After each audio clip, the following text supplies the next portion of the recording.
Machu Picchu wasn't just built on a mountain, it was built to defy explanation. Stones weighing more than 50 tons, carved and fitted so precisely that 5 centuries later, you still can't slide a knife blade between them. No mortar, no wheels, no iron tools. Yet somehow it survived every earthquake that shattered Spanish cathedrals built on Inca foundations. Here's what they didn't want you to know. The missionaries who conquered Peru didn't just destroy the Inca Empire. They systematically erased the knowledge of how this impossible city was actually constructed. Walk through Machu Picchu today and you're surrounded by questions that modern engineering can't answer.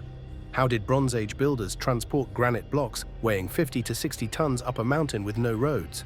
How did they achieve laser-precise cuts without steel tools or machinery? How did they create 3-dimensional stone puzzles where each block has dozens of angles, all fitting together like they were poured into place?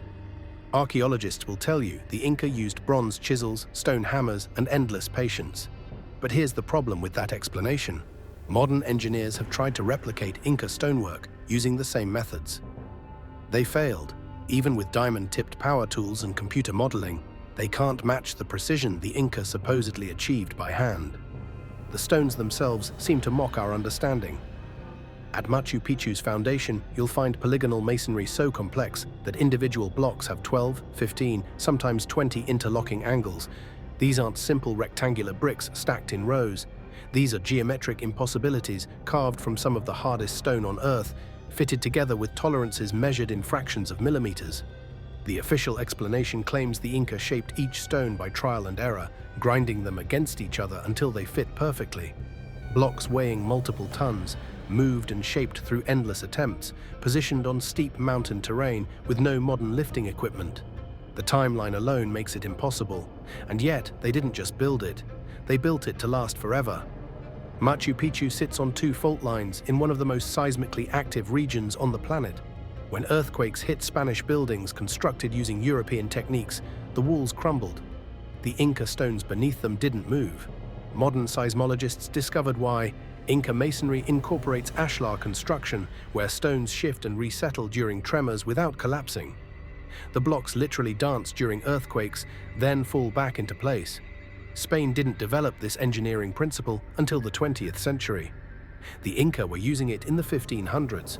So if primitive tools built Machu Picchu, why can't our advanced technology recreate it?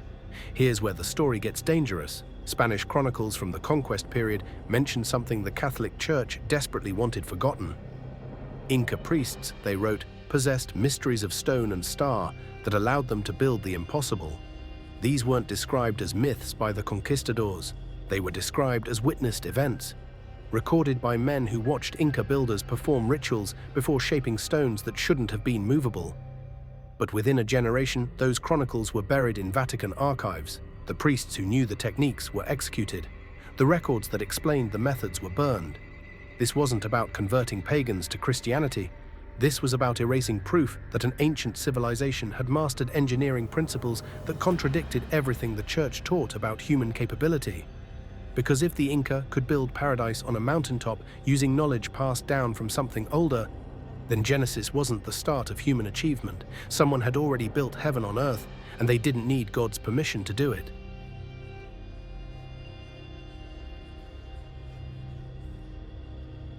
The precision wasn't an accident, it was a statement.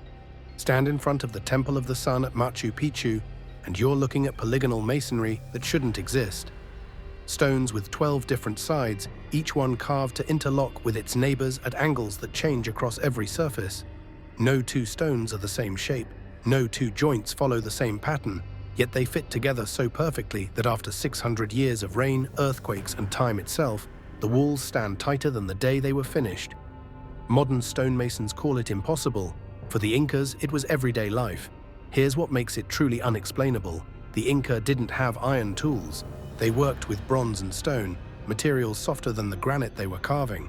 According to conventional archaeology, they shaped these massive blocks by pounding them with river rocks and grinding them with sand. Granite is one of the hardest stones on Earth. Bronze chisels would have dulled or shattered on first contact. Yet somehow, the Inca carved surfaces so smooth, you can run your hand across them and feel no tool marks. No striations. No evidence of the grinding that should have taken decades per block. Then there's the earthquake problem that modern engineers can't solve. Machu Picchu sits directly on top of two major fault lines. When the Spanish built their cathedrals throughout Peru, many on top of existing Inca foundations, earthquakes destroyed them. The Spanish walls cracked and collapsed. The Inca walls beneath them stood perfectly intact. In 1950, a massive earthquake devastated Cusco, destroying Spanish colonial architecture throughout the city. The Inca stonework didn't shift. Not a single block moved out of place. Seismologists finally discovered the secret in the late 20th century. The Inca designed their masonry using ashlar construction. Each stone was cut with slight inward angles that allowed the blocks to shift independently during tremors, then resettle into their original positions. The walls don't resist the earthquake, they dance with it. Spain didn't understand this engineering principle until the 1900s. The Inca were building with it 500 years earlier. Here's where it gets dangerous for the church's narrative. Spanish chroniclers like Pedro Chiesa de Leon recorded something that made the Vatican deeply uncomfortable. He wrote about Inca priests performing rituals to soften stone like clay, using techniques that allowed them to shape granite as easily as potters shaped mud. Other conquistadors reported seeing Inca builders use plants that could dissolve rock, leaving surfaces smooth and precise. The Spanish dismissed these accounts as primitive superstition, tricks of the pagan devil. But what if they weren't tricks? What if the Inca possessed chemical or acoustic knowledge that the church simply couldn't comprehend? Knowledge that proved advanced science existed long before Europe claimed to invent it. That would mean the biblical timeline was wrong. That would mean paradise could be built by hands guided by understanding, not faith. So they did what they always did. They buried the evidence. They burned the records, they killed anyone who knew the truth, and they let the mystery remain unsolvable because an unexplained ruin was safer than an explained one. If these forbidden truths are starting to make sense, hit that subscribe button and turn on your notifications. Because what we're about to uncover next will show you exactly what knowledge the church was so desperate to erase.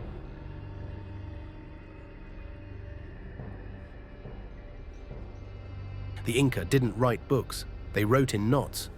Quipu, a system of colored cords and intricate knots that recorded everything from tax records to historical events to astronomical calculations. Spanish chroniclers who first encountered them were baffled. They watched Inca accountants read these knotted strings like Europeans read manuscripts, pulling complex information from what looked like simple rope. But here's what the conquistadors didn't understand. Quipus weren't just accounting tools. They were encoded knowledge systems that likely contained the construction secrets of Machu Picchu itself. The Spanish recognized the threat immediately. Catholic priests arriving with the conquistadors declared quipus to be instruments of the devil, tools of pagan sorcery designed to preserve idolatry and resist Christian salvation. In 1583, the Third Council of Lima officially ordered their destruction. Thousands upon thousands of quipus were gathered and burned in public ceremonies meant to purify the land of demonic influence. Inca record keepers who refused to surrender their quipus were tortured, then executed as witches and heretics. Today, only around 600 quipus survive, and we still can't fully decode them. Modern researchers have cracked the numerical system used for census data and tribute records. But the more complex quipus, the ones with unusual color patterns and knot arrangements that don't follow mathematical logic, remain unreadable. Scholars suspect these encode narrative information, possibly historical accounts, religious teachings, or technical knowledge. What if the secret to shaping stone, to earthquake-proof construction, to hydraulic engineering was tied into those knots? What if the church burned the instruction manual? But the destruction didn't stop at quipus. The Inca had a class of wise men called amautas, philosophers and engineers who served as keepers of sacred knowledge. They were the architects of empire, the masters of stone and star who understood principles that made the impossible routine. Spanish records describe interrogating these amautas, demanding they reveal their construction techniques, their methods for moving massive stones, their knowledge of metallurgy and chemistry. The amautas refused, and they were systematically eliminated. Within 2 generations of Spanish conquest, nearly every amauta was dead. Those who survived did so by hiding in remote mountain villages, abandoning their titles and taking their knowledge to unmarked graves. The Spanish didn't just want conversion, they wanted extraction. But when the amautas wouldn't talk, the church made sure their silence became permanent. Here's where the story connects to something older and more dangerous. Inca legends spoke of their knowledge coming from Viracocha, a bearded, pale-skinned teacher who arrived in ancient times and showed them how to move mountains and command stone. This wasn't described as myth by the Inca, it was described as history, as the foundation of their entire civilization. Spanish missionaries immediately branded Viracocha as a demon, a fallen angel who taught forbidden arts to corrupt humanity. Why the panic? Because if Viracocha was real, if he represented knowledge from a pre-flood civilization, then Machu Picchu wasn't just Inca genius. It was inherited wisdom. That meant advanced civilizations existed before the Bible said creation began. It meant human capability wasn't bounded by Genesis. It meant someone built paradise without permission. The church couldn't let that story survive, so they burned the records, killed the teachers, and buried the truth beneath 5 centuries of silence. But the stones still stand, and they're still asking questions the church never wanted answered.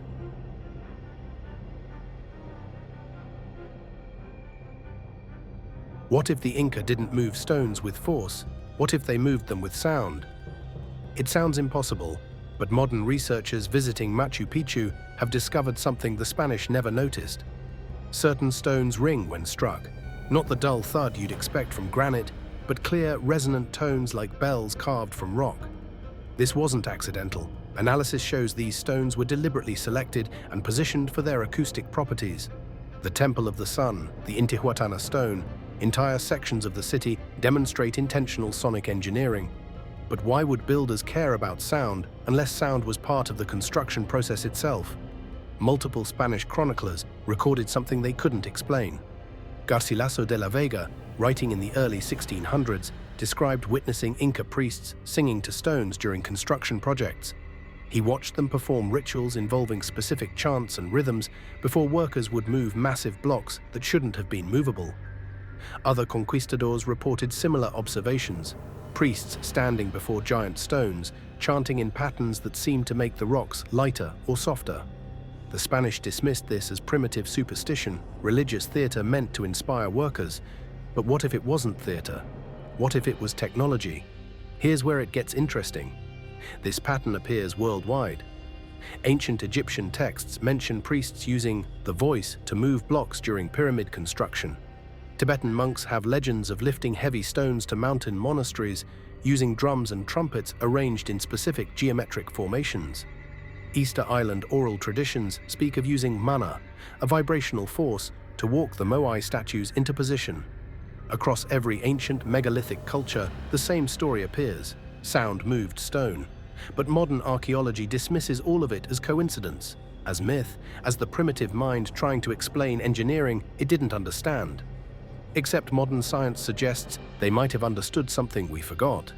Granite, the primary stone at Machu Picchu, contains high concentrations of quartz crystal. Quartz is piezoelectric, meaning it generates electrical charge when compressed and vibrates when exposed to electrical current. This property wasn't officially discovered until 1880, but the Inca were working with quartz-heavy granite 500 years earlier. What if they discovered empirically what we later proved scientifically? What if specific sound frequencies could excite the quartz crystals in granite, causing the stone to vibrate at frequencies that reduced friction or altered its mass properties? Sound can levitate objects. We know this now. Acoustic levitation uses sound waves to suspend small objects in mid-air by creating standing wave patterns. Modern labs can levitate droplets, insects, even small stones using precisely tuned frequencies. The principle is proven. The question is, could ancient cultures have scaled this technology using drums, voices, and geometric amplification? The church couldn't allow this possibility to be investigated, because if sound could move mountains, then Moses parting the Red Sea wasn't a miracle, it was acoustics. Joshua bringing down the walls of Jericho wasn't divine intervention, it was resonance frequency. Every biblical wonder that demonstrated God's unique power over nature suddenly became replicable technology. The monopoly on miracles would shatter. Human capability would be unlimited. So they killed the priests who knew the frequencies. They burned the records that documented the techniques. They dismissed every account of acoustic construction as pagan fantasy. And they made sure that when people looked at Machu Picchu, they saw mystery, not memory. Because mystery keeps people powerless. Memory makes them dangerous.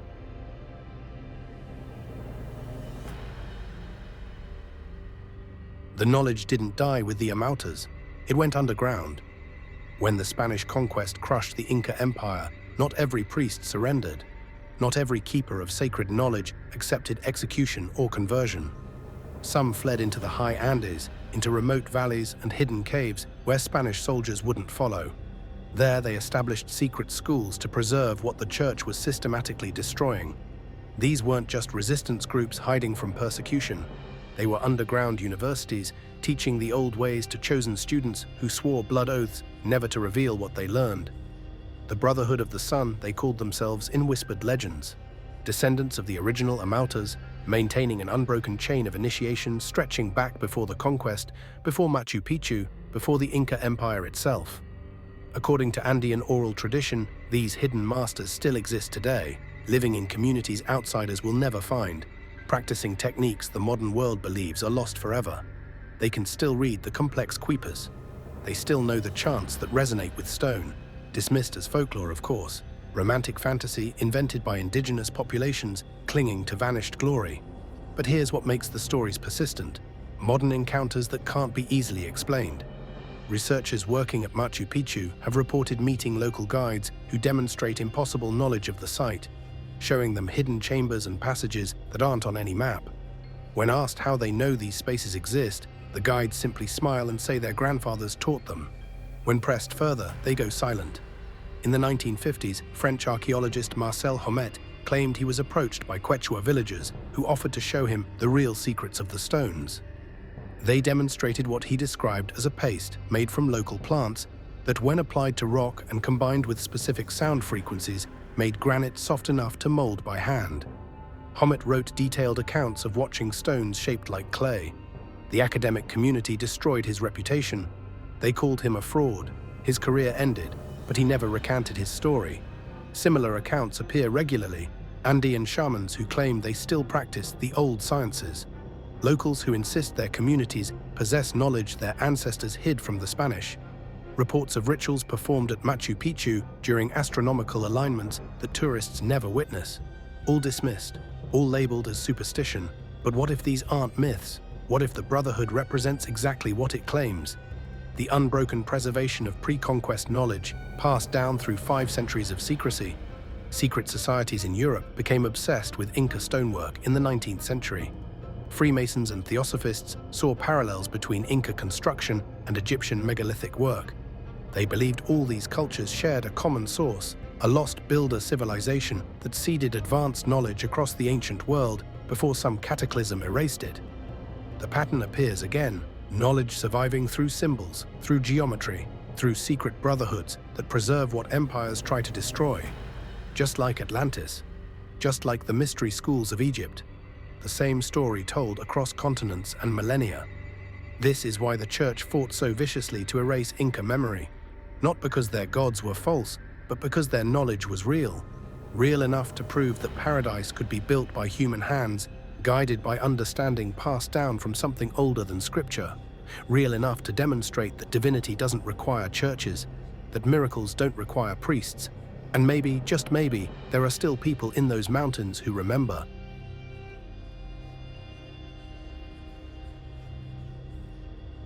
So what if Machu Picchu was never meant to be explained? What if it was meant to be remembered? The Inca built their sacred city at the height of their power, a testament to what human hands could achieve when guided by knowledge most would call impossible. Then within a generation, Spanish conquistadors arrived with guns, disease, and a god who demanded submission. The civilization that mastered stone, water, and sound was destroyed by men who couldn't replicate a single wall. But here's the haunting part. We're walking the same path now. Look around at modern civilization and tell me you don't see the pattern repeating. We're building towers that scrape clouds, splitting atoms to harness the sun's power, editing the genetic code of life itself.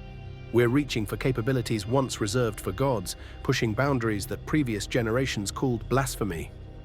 Every generation rediscovers what the one before it lost or destroyed. Every cycle brings us closer to the same threshold the Inca crossed, the same heights that Atlantis reached before the fall. We're not learning from history, we're repeating it. The church didn't hide how Machu Picchu was built because they didn't know. They hid it because they did know, and the answer was too dangerous. It proved that human beings, without biblical guidance, without divine permission, without submission to institutional authority, could achieve the impossible. It proved that primitive cultures possessed sciences we're only now beginning to rediscover. And most terrifying of all, it proved that knowledge alone could build paradise. Not faith, not salvation, not prayer, understanding. The kind of understanding that makes churches irrelevant and priests unnecessary. The stones still stand after 6 centuries, the fountains still flow, the walls still dance through earthquakes that destroy everything built around them. And every year millions walk those terraces without knowing they're standing on proof that everything they were taught about ancient humanity was a lie. They take photos of the mystery, marvel at the impossibility, and leave without asking the question that terrifies institutions. If they could do this then, what can we do now? Maybe the church was right to be afraid, not because the Inca were worshipping false gods, but because they were proving that divinity doesn't require churches, that miracles don't require priests, that the sacred can be built by hands that understand the language of stone, water, and star. That paradise isn't granted from above, it's constructed from below by those who remember how it was done before. Machu Picchu isn't a mystery. It's a memory, a reminder that we've risen this high before and will rise again. The only question is whether we'll honor the knowledge this time or let another empire burn it to protect their version of truth. Because the stones are still whispering their secrets to anyone brave enough to listen. And maybe, buried in those whispers, is the blueprint for building paradise again. So here's what I want to know. Do you think the church hid the truth about Machu Picchu's construction? Or is there an explanation we just haven't found yet? Drop your theory in the comments below. And if this opened your eyes to something you never knew was buried, hit that like button, subscribe, and turn on those notifications. Because the secrets they tried to erase are the ones that could change everything.